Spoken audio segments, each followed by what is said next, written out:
वसुदेव भगवान कन्हैया को लेकर के यमुना पार करा रहे थे। तो जब यमुना मैया ने देखा तो आज अपनी लहर बढ़ा देते हैं। जब लहर बढ़ा देती हैं तो भगवान कन्हैया अपना पैर लटका देते हैं और यमुना मैया चरणों को स्पर्श करने के बाद तुरंत ही ठहर जाती है। जब यमुना मैया ठहर जाती है तो वसुदेव गोकुल में पहुंच जाते हैं। भगवान की ऐसी कृपा कि उस दिन यशोदा मैया दरवाजा बंद करके नहीं सो रही थी, वो दरवाजा बंद करना भूल गई थी। तो उसी समय वसुदेव ने उस बालक को वहां लेटाया और उस कन्या को उठा लिया है और दोबारा सूप में रख करके दोबारा जेल में पहुंच जाते हैं। जैसे ही जेल में आए वैसे ही वो लड़की रोने लगी तो पहरेदार जग गए, वैसे ही हथकड़ी बेड़ियां पड़ गई हैं।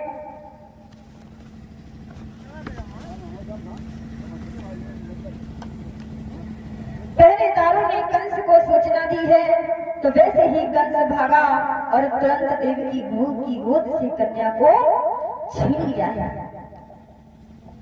जब कन्या को छीन लिया है तो देवी की मैया हाथ जोड़ करके और रो करके कहने लगी है, भैया इस कन्या को छोड़ दो, इस कन्या ने तुम्हारा क्या बिगाड़ा है। और जो आकाशवाणी हुई थी वो कन्या के लिए नहीं, एक पुत्र के लिए हुई थी। उसी समय कंस कहने लगा देवी की, हो सकता है कि इस लड़की का लड़का ना हमें छोड़े। इतना कह करके आज दोनों पैर पकड़े हैं कंस ने और पैर पकड़ करके कंस ने जैसे ही चट्टान पर पटकना चाहा वैसे ही आज वो कन्या छूट गई है और आकाश में चली गई है। और वो कन्या कहने लगी है, क्या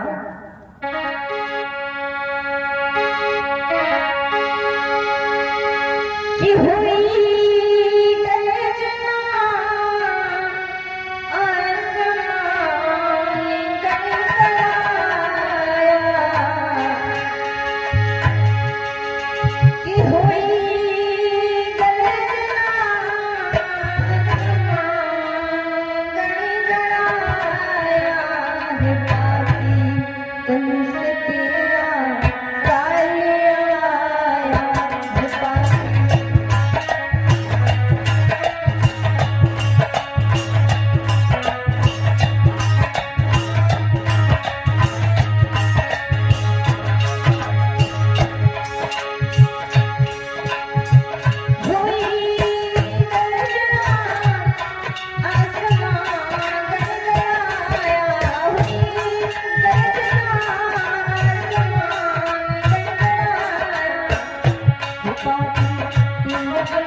लेकिन तुझे नहीं पता कि तेरा काल आज गोकुल में पैदा हो चुका है। उसी समय कंस दोनों हाथ जोड़ करके कहने लगा, मुझे माफ कर दो। इधर प्यारे भक्तजनों, यशोदा मैया ने श्याम को देखा तो कलेजे से लगा लिया है। सारे गोकुल की गोपियां भाग भाग करके आई हैं और आंगन में बधाइयां बज रही हैं।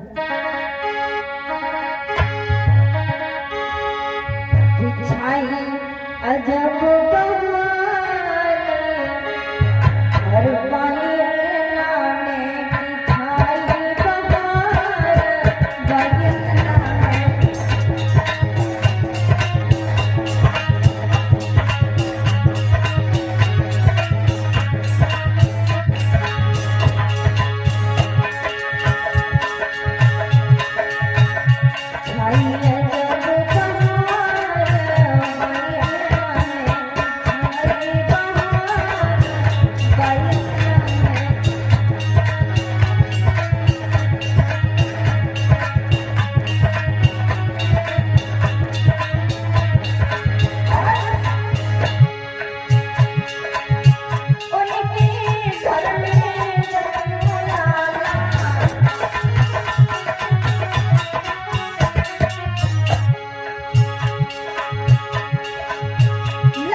यशोदा मैया के आंगन में बधाइयां बज रही हैं और कैसी लीला भगवान की। आज भगवान के जन्मोत्सव की वजह से आज गोकुल में बधाइयां बज रही हैं। इधर उस कन्या की वाणी सुनकर आज कंस अपने सिर को पकड़ करके बैठा है, देवकी के पैरों पर गिरा और हाथ जोड़ करके कहने लगा, बहन मुझे क्षमा कर दे, तुम्हारी गोदी हमने खाली कर दी, पैदा होते हुए ही मैंने तुम्हारे बच्चों को मारता रहा, मैं बड़ा अभागा हूँ, हे बहन मुझे क्षमा कर दे। जो देवताओं ने आकाशवाणी की थी उसी ने ऊपर से मैंने तेरी गोदी सोनी कर दी है बहन, लेकिन दुख इस बात का है कि मेरा काल का काल ही बना रहा, मैं अपने काल को मार नहीं सका। उसी समय देवकी बैठ के रोने लगी और कहने लगी, भैया दुख इसका नहीं है कि मेरे बालक मर गए, दुख केवल इस बात का है भैया, बालक मर गए तो मर गए, लेकिन तुम्हारा काल नहीं मरा है। उसी समय वसुदेव समझा करके कहने लगे हैं, शायद तुम एक बात नहीं जानते हो कंस। और क्या बोले हैं,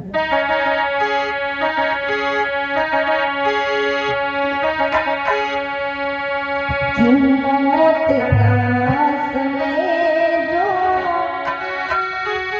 हर निश्चित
वसुदेव समझा करके कहने लगे हैं, कंसराज ये तुम्हारी बेमतलब की बात रही है, जो मौत का समय निश्चित होता है उसे कोई टाल नहीं सकता है,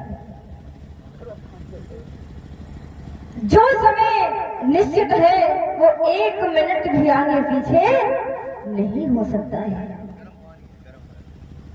खैर जैसा है अच्छा है, तो उसी समय कंस फिर से क्षमा मांगता हुआ बोला देवकी और वसुदेव से कि माफ कर दो। तो श्री सुखदेव भगवान समझा करके कहने लगे हे राजन परीक्षित, आज कंस राज ने देवकी और वसुदेव को जेल खाने से निकाला, लेकिन दिल की आग चौगनी धड़कने लगी है। मन में सोचने लगा क्या करूं। उस लड़की ने तो ये कहा कि इस ब्रजमंडल पर मेरा काल पैदा हो चुका है, मुझे तब तक चैन नहीं आएगा जब तक मेरा काल मर नहीं जाएगा। प्यारे भक्तजनों, आज कंस चला है और सभा में पहुंचा तो सभा में जाके वीणा डाली है और एक बात कही है कि हे सभा के लोगों, मैंने तुम्हें खिला पिला करके पहलवान किया है, तंदुरुस्त बनाया है, वो वक्त कुर्बानी का आ गया है। ये समय व्यर्थ नहीं जाना चाहिए। तुम ये भी जानते हो कि मेरा काल भी पैदा हो चुका है। तुम लोग गोकुल में जाओ और एक बात का ध्यान रखना, तो क्या बोला है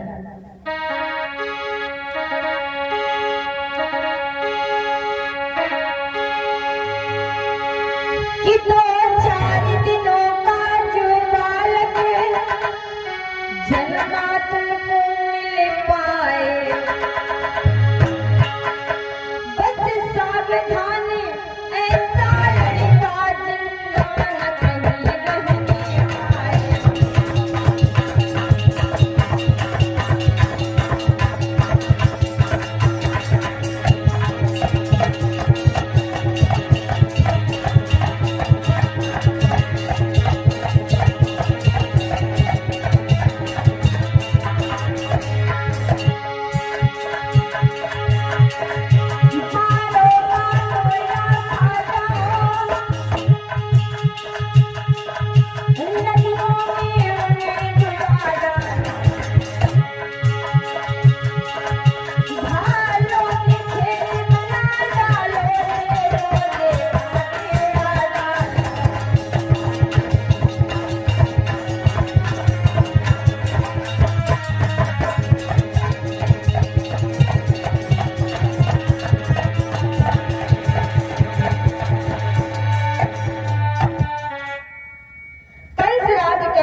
गोकुल में जाओ, जो 2-4 दिनों का बालक मिले किसी को जिंदा नहीं छोड़ना। प्यारे भक्तजनों, जो ये वचन सुने हैं तो सब शूरवीर बलवान इधर उधर भागने लगे हैं और बिना मौत के कन्हैया के पीछे हजारों बालकों को मारने लगे हैं। बड़े अत्याचार होने लगे हैं।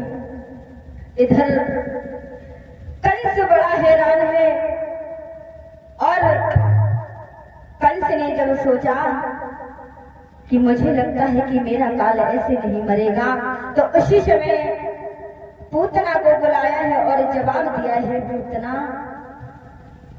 गोकुल में हमने सूरदान पहलवानों को भेजा है, वे तो बालक मारे ही जा रहे हैं और तुम मेरी बात सुनो, गोकुल में जाओ और मेरे काल को मार के आओ।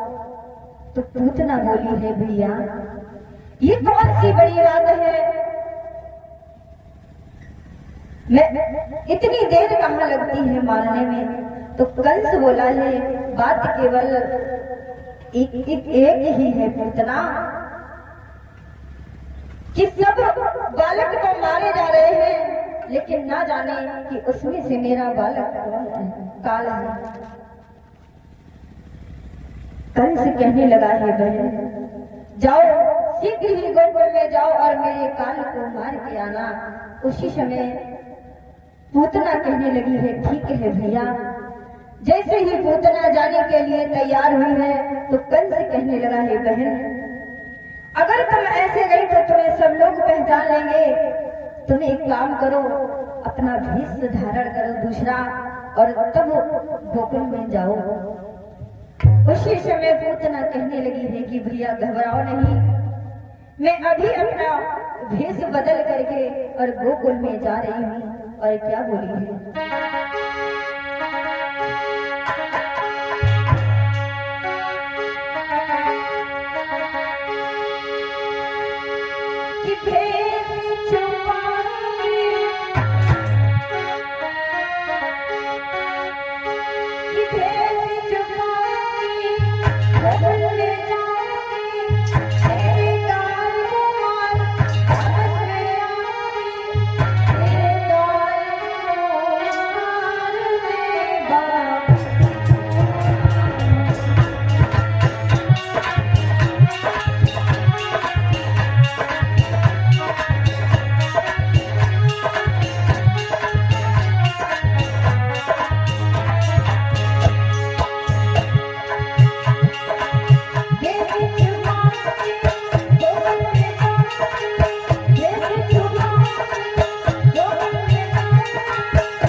आप चिंता न करो, वे गोकुल में भेष बदल करके ही प्रवेश करूंगी।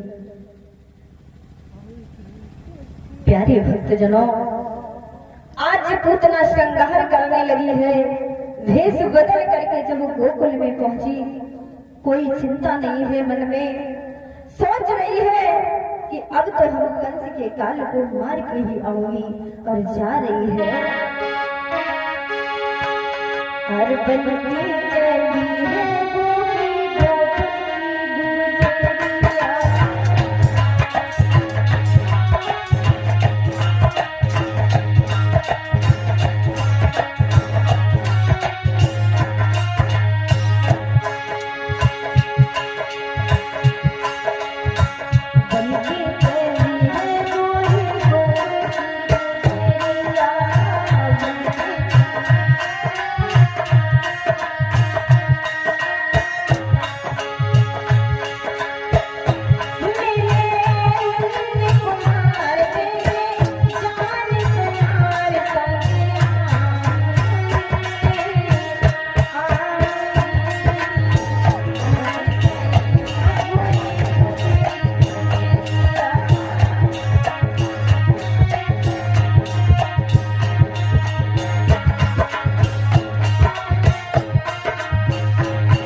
प्यारे भक्तजनों, गोकुल की गोपी बन करके जब पूतना चली है और गोकुल में घुस गई है, एक घर में पहुंची तो उसने देखा कि बालक लेटा है और सो रहा है। जब उसने उस बालक को सोता हुआ देखा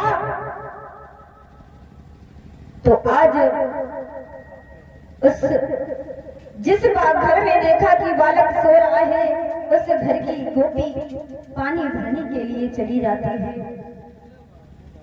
जब पूतना ने देखा और समझा कि घर में कोई नहीं है, तो आज पूतना ने उस बालक को मार दिया है। इतना कहकर के आज पूतना दूसरे घर में गई है, तो वहां में एक बालक सो रहा था और गोपी जल भरने के लिए जा रही थी। आज वो गोपी पूतना को अपने ही गोपी समझ करके कहने लगी है, बहन थोड़ी देर हमारे बालक के पास ठहर जाओ, मैं अभी पानी भर करके लाती हूँ। और इतना कह करके आज गोपी पानी भरने के लिए चली गई। तो पूतना घर में घुसी और उस लड़के को गोद में उठा लिया, उसको दुग्ध पान करवाने लगी और दुग्ध पान करवाने के बाद बालक को लिटा दिया है। श्री सुखदेव भगवान कहने लगे, हे राजन परीक्षित, आज पूतना घर घर में बालकों को मारती हुई आगे बढ़ती जा रही है। पूतना जिस घर में पहुंच जाए समझ लो उसके घर में भूत नहीं बसता है। बढ़ती चली गई, जिस घर में जाए उस घर की पड़ोसन बन के आज चली जाती है। अरे क्या हुआ है?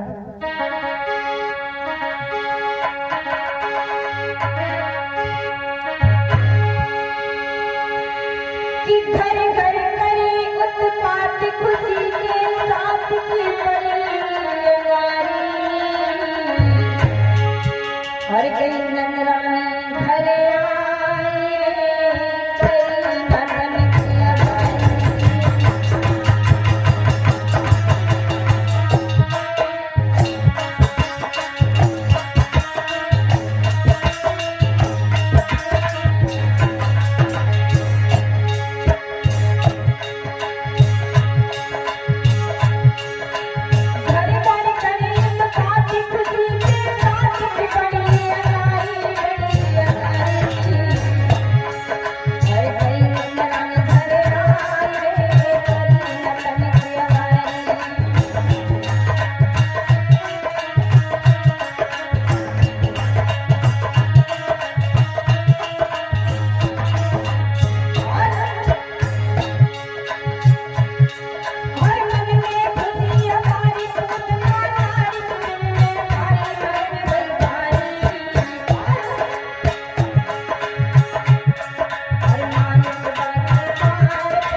प्यारे भक्तजनों, आज पूतना मारते मारते बालकों को माँ यशोदा के द्वार पर पहुंच गई और आवाज लगाने लगी है, यशोदा मैया, अरे ओ यशोदा मैया, मैंने सुना है कि तेरे घर में बड़ा ही सुंदर बालक का जन्म हुआ है। और चिल्ला रही है, आवाज लगा रही है। जैसे ही यशोदा मैया ने देखा तो सोचा ये तो हमारे ही गोकुल की गोपी है, अंदर बुला लिया है।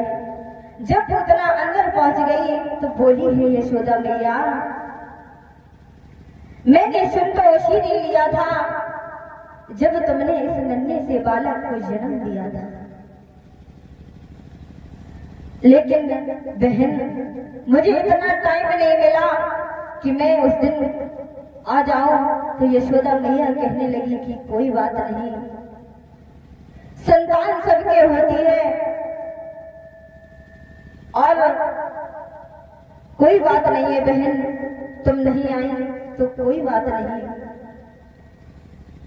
तो उतना कहने लगी है यशोदा मैया, इतना सुंदर बालक है, बुढ़ापे में तुम्हारे घर में खुशी आई है, ये तो अच्छा हुआ है। और पूतना बोली है,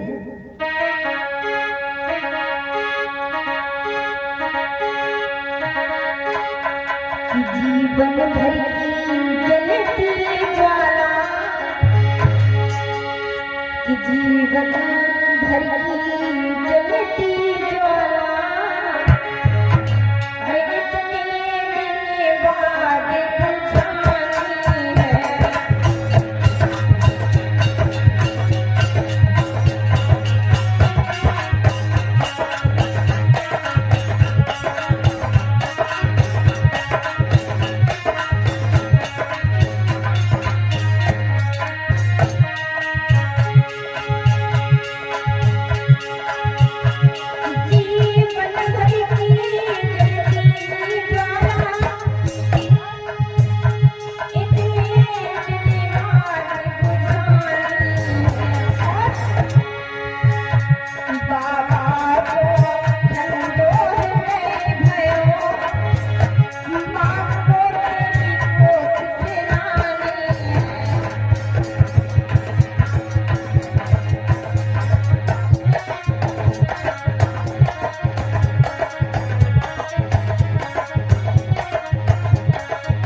जवाब दिया है यशोदा मैया, हमें फुर्सत नहीं मिली क्योंकि घर में इतने काम हो जाते हैं, मैं नहीं आ पाई, लेकिन आज मैं समय निकाल करके तेरे लाला को बधाई देने आई हूँ।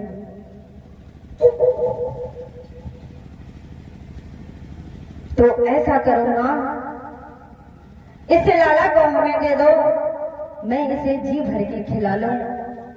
यशोदा मैया कहने लगी है, बहन ये कौन सी बड़ी बात है, ये समझ लो ये तुम्हारा ही बालक है।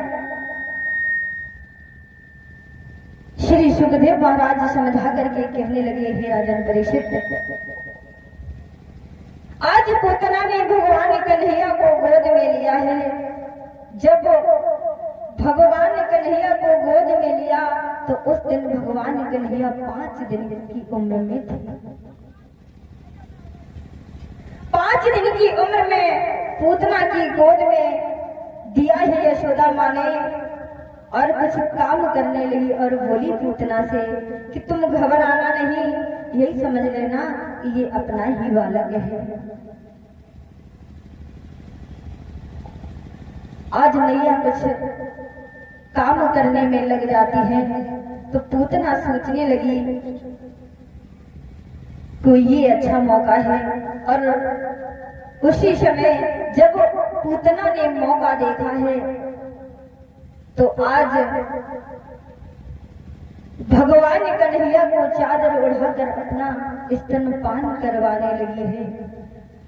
जब भगवान कन्हैया को स्तनपान करवाने लगी तो भगवान सोचने लगे, हे वारी पूतना वारी, आज हमें मारने के लिए यहाँ तक चली आई। जैसे ही भगवान कन्हैया ने मन ही मन सोचने लगे, 5 दिन के थे महाराज आज भगवान कन्हैया, तो क्या हुआ, भगवान कन्हैया दुग्ध पान करते करते आज पूतना के प्राण को भी खींचने लगे हैं, और पूतना समझ गई कि आज मेरा काल निश्चित है, आज मैं नहीं बचूंगी, और चिल्ला करके बोली है,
चिल्लाने लगी और कहने लगी, यशोदा मैया, अरे ले जा अपने पुत्र को, ले जा मैया। तो यशोदा मैया ने जब सुना है तो भगवान ने कन्हैया जब नहीं छूट रहे तो आज पूतना चिल्ला करके अपने भेष में आ गई है। जैसे ही राक्षसी रूप में आई तो वैसे ही भगवान ने कन्हैया को उड़ा करके आकाश की ओर ले गई और मार रही है भूसों से, लेकिन प्रभु नहीं छोड़ रहे हैं, बहुत दुखी हो रही है। और घबरा रही है और बुला रही है कि मैया मेरी रक्षा करो मेरी, और ले जा अपने लाला को। आज श्री सुखदेव भगवान समझा करके कहने लगे हैं, हे राजन परीक्षित, जब पूतना अपने भेष में आ गई तो ओढ़ा करके ले गई है और घूसे मार रही है, थप्पड़ मार रही है, लेकिन भगवान कन्हैया उसको छोड़ नहीं रहे हैं। आज ये सभी भक्त बड़े भाव के साथ एक कीर्तन बोलेंगे, इसके बाद आगे की कथा को श्रवण करेंगे। सभी भक्त बड़े भाव से बोलेंगे।